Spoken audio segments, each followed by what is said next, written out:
এই মুহূর্তে সিংহলে sports club গ্রাউন্ডে আছেন রিপোর্টার তারেক হাসান শিমুল। সবশেষ খবর জানতে আমরা এখন সরাসরি যুক্ত হচ্ছি তার সঙ্গে। 150 ছাড়িয়েছে শ্রীলঙ্কার লিড। আমরা যেমনটা সকালবেলা দেখেছি বেশ খানিকটা টার্ন পেয়েছে স্পিনাররা। তাইজুল ইসলাম সেখানে দাপট দেখিয়েছেন। প্রথম নিশানকা যিনি এর আগের টেস্টে 187 রানের ইনিংস খেলেছিলেন প্রথম ইনিংসে, সেই প্রথম নিশানকা কিন্তু আরও একটা 158 রানের ইনিংস খেলেছেন, তাকে ফিরিয়েছেন। এবং পাশাপাশি গতকালকে যিনি অপরাজিত ছিলেন, নাইট ওয়াচম্যান হিসেবে নেমেছিলেন প্রভাত জয়সূরিয়া, তাকেও ফিরিয়েছেন। বাংলাদেশ বলা চলে যে এই সেশনটায় রাজত্ব করলেও রানটা কিন্তু বেশ ভালোই উঠেছে, কারণ এই উইকেটে তৃতীয় দিন চলছে, চতুর্থ পঞ্চম দিনে যে বাংলাদেশকে যখন ব্যাটিং করবে, অথবা আজকে হয়তো বা সেকেন্ড ইনিংসে যদি বাংলাদেশ তাদেরকে অল আউট করে দিতে পারে, যে 4টি উইকেট রয়েছে সেই 4টি উইকেট তুলে নিতে পারে, সেক্ষেত্রে কিন্তু প্রায় 1.5 সেশন ব্যাট করতে হবে বাংলাদেশকে আজকের দিনেও। তো উইকেটের যেই চরিত্রটা রূপ নিয়েছে, কিছুটা টার্ন উইকেট তৈরি হচ্ছে, উইকেটে টার্ন পাচ্ছেন বোলাররা, সেক্ষেত্রে কিন্তু বাংলাদেশ ব্যাটসম্যানদের জন্য বড় চ্যালেঞ্জ অপেক্ষা করছে। যে হারে তারা লিড দাঁড় করিয়েছে, সেক্ষেত্রে এই লিডকে টপকে তারপরে কিন্তু বাংলাদেশকে লিড দিতে হবে শ্রীলঙ্কা। সেই জায়গায় বড় চ্যালেঞ্জ কিন্তু ব্যাটসম্যানদের জন্যই রয়েছে। এবং পাশাপাশি একটু স্পিনারদের ব্যাপারে বলি যে নাঈম হাসানের কথা বলতে হয়, তিনি গলে দারুণ বোলিং করেছেন। এই টেস্টে আমরা দেখেছি 2 উইকেট এখন পর্যন্ত নিয়েছেন, আজকের দিনেও একটা উইকেট নিয়েছেন। সেই জায়গা থেকে বলা যায় যে অফ স্পিনার কিংবা লেফটি স্পিনার তারা কিন্তু ভালো সুবিধা পাচ্ছেন। একইভাবে কিন্তু শ্রীলঙ্কার দিকেও যদি তাকায়, তাদেরও কিন্তু ভালো কার্যকরী স্পিনার রয়েছে এবং কন্ডিশনের সঙ্গে খুব ভালো মানিয়ে নেওয়া বোলার তারা। তবে এখন বড় যে বিষয়টি বাংলাদেশের জন্য, বর্তমানে যেই স্বীকৃত ব্যাটসম্যান রয়েছেন কুশল মেন্ডিস, তাদের উইকেট রক্ষক ব্যাটসম্যান, তাকে আসলে যত দ্রুত ফেরানো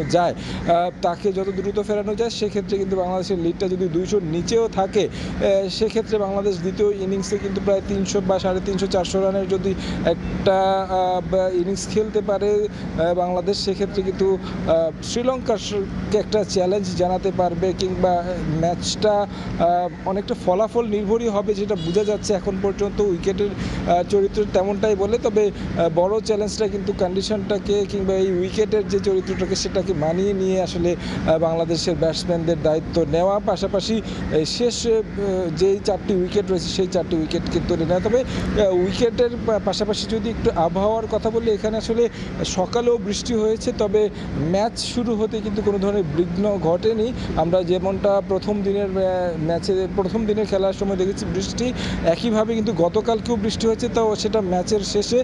আজকের আবহাওয়াটা কিছুটা মেঘলা রয়েছে এবং পূর্বাভাসও বলেছে যে হয়তো বৃষ্টির সম্ভাবনা রয়েছে। বৃষ্টি যদি আসলে আসে, সেক্ষেত্রে কিন্তু উইকেটের চরিত্র আরও একটু বেশি স্লো হয়ে যায়, যেমনটা আমরা দেখেছি আগেও।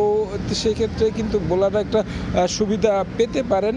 এই জায়গার এই সুবিধাটা কতটুকু বাংলাদেশ কাজে লাগায়, সেটা হচ্ছে ডিপেন্ড করবে আসলে বৃষ্টির উপর। তবে তার আগে পেসারদের কথা একটু বলি, নাহিদ রানা এবং কি এবাদতের কথা বলতে হয়। নাহিদ রানা গল থেকে কলম্বো এসে মাত্র একটা উইকেট পেয়েছে, 2টা টেস্টে তিনি খেলছেন। পারফরমেন্স খুব একটা জুৎসই নয়, এবং তাকে যে প্রত্যাশা নিয়ে আসলে সাদা পোশাকে আসলে খেলানো হচ্ছে, এখন পর্যন্ত ততটা কার্যকরী হতে পারে। গতি আছে কিন্তু অনেক বেশি খরচে হচ্ছেন তিনি, এবং লাইন লেন্থের যে বিষয়টি রয়েছে সেই জায়গা থেকে আসলে তিনি এখন পর্যন্ত তার সেই টেস্টে আসলে যে এক জায়গায় বল করে যাওয়া এবং প্রতিপক্ষ ব্যাটসম্যানদেরকে একটা ফিল্ডিং সেটআপের মধ্যে রেখে বল করা, সেই জায়গাটা এখনও তার ভেতরে রপ্ত হয়নি। পাশাপাশি এবাদত লম্বা সময় পর ফিরেও কিন্তু এখন পর্যন্ত উইকেটের দেখা পায়নি। তবে এখন আসলে বাংলাদেশের জন্য চ্যালেঞ্জ এই যে 4 উইকেট রয়েছে সেই 4 উইকেট তুলে নেয়, তারপরে আসলে বোঝা যেতে পারে বাংলাদেশের ব্যাটিংয়ে নামলে কোন দিকে যায় কলম্বো টেস্টের গতিপথ। তো এই ছিল কলম্বো থেকে সবশেষ খবর। তারেক হাসান শিমুল আমাদের সঙ্গে যুক্ত হয়েছিলেন কলম্বো থেকে, জানাচ্ছিলেন শ্রীলঙ্কা এবং বাংলাদেশ টেস্টের সবশেষ তথ্য।